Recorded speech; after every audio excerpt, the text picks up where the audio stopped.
দীর্ঘ কয়েক বছর ধরে সাধারণ টবে অগোছালোভাবে বড় হওয়া একটা বটগাছকে বনসাই রূপ দেওয়ার কাজটা আমরা আজ হাতে কলমে দেখব। এজন্য প্রথমে গাছটা পুরনো টব থেকে তুলে তার শিকড় অংশের সমস্ত মাটিকে ভালোভাবে পরিষ্কার করে নিতে হবে।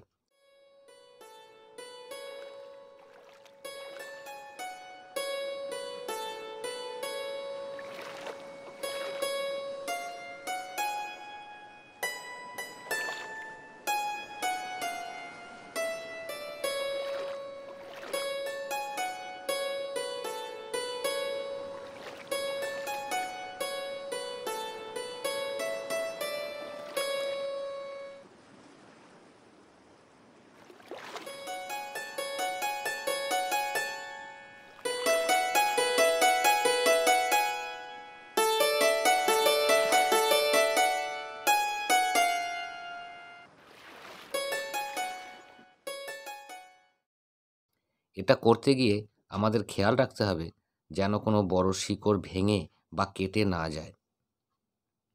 তার জন্য পরিষ্কার করার সময় মাঝে মাঝে স্প্রেয়ার ব্যবহার করে জল দিয়ে সমস্ত মাটি সুন্দরভাবে নরম করে নিতে হবে।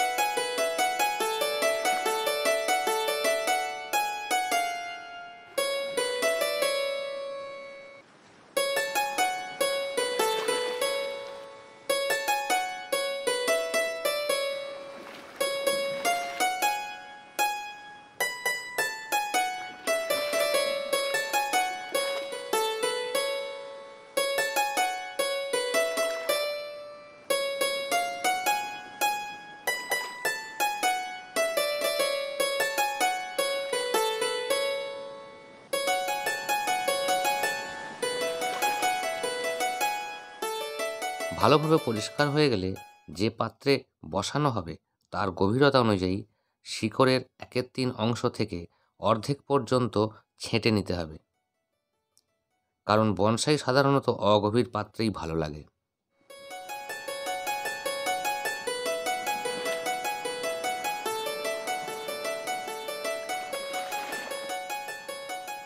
এই পরিষ্কার ও শিকড় ছাঁটা কাজটা ভীষণ সুন্দর ও সতর্কতার সাথে এমনভাবে করতে হবে যেন মোটা শিকড়গুলোর ওপর গাছটি সুন্দরভাবে দাঁড়াতে পারে।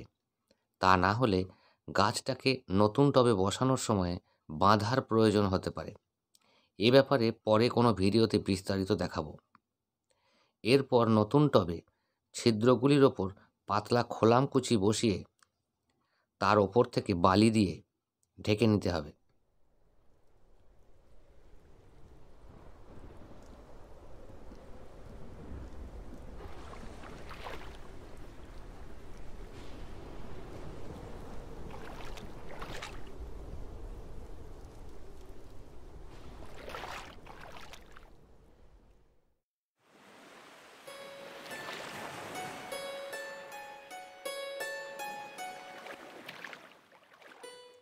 বালির ওপর কাবুলি ছোলার দানার থেকে একটু বড় সাইজের মাটির দানা ছড়িয়ে বালিকে ঢেকে দিতে হবে।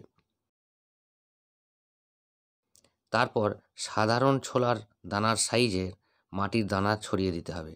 এই দু রকমের দানার মাটি ছড়ানোর মাঝে মাঝে একটু একটু করে বেশ খানিকটা কম্পোস্ট সার ছড়িয়ে দিতে হবে।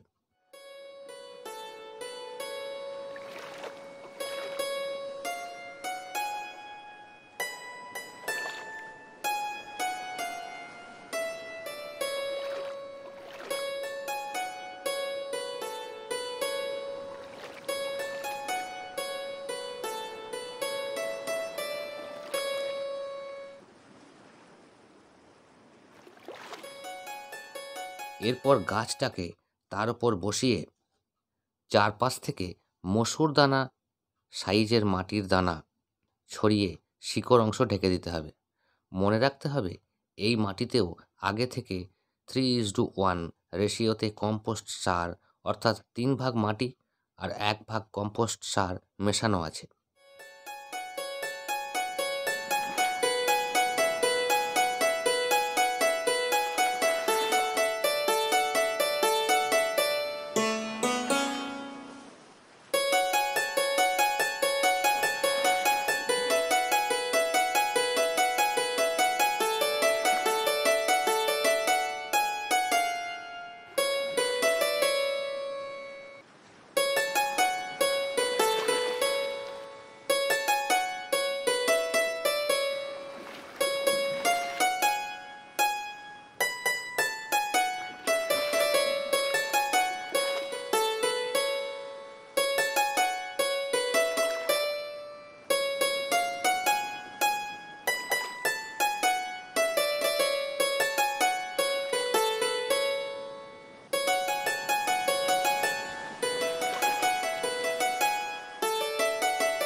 শুকনো মাটি দিয়ে শিকড় ঢেকে দেওয়া হয়ে গেলে আশেপাশের ঝুড়িগুলোকে সুন্দরভাবে মাটিতে সেট করতে হবে।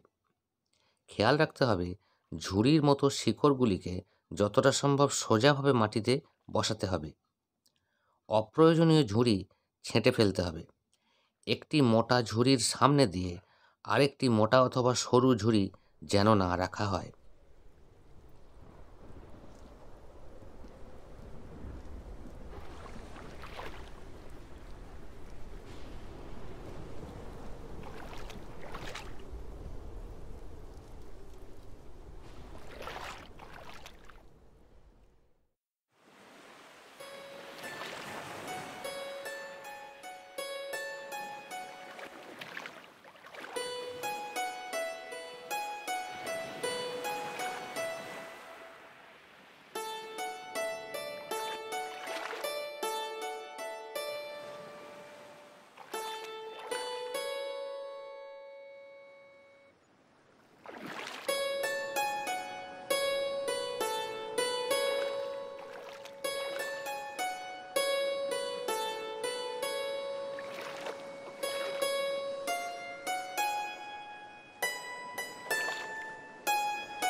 সব কাজ হয়ে গেলে একটি স্প্রেয়ারে 2 লিটার জল নিয়ে তাতে হাইড্রোজেন পারঅক্সাইড 1 চিপি মিশিয়ে ভালোভাবে ঝাঁকিয়ে নিয়ে গাছটির ওপরে এবং মাটিতে ধীরে ধীরে স্প্রে করে দিতে হবে।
তারপর প্রায় 24 ঘন্টা গাছটাকে ছায়ায় রাখতে হবে।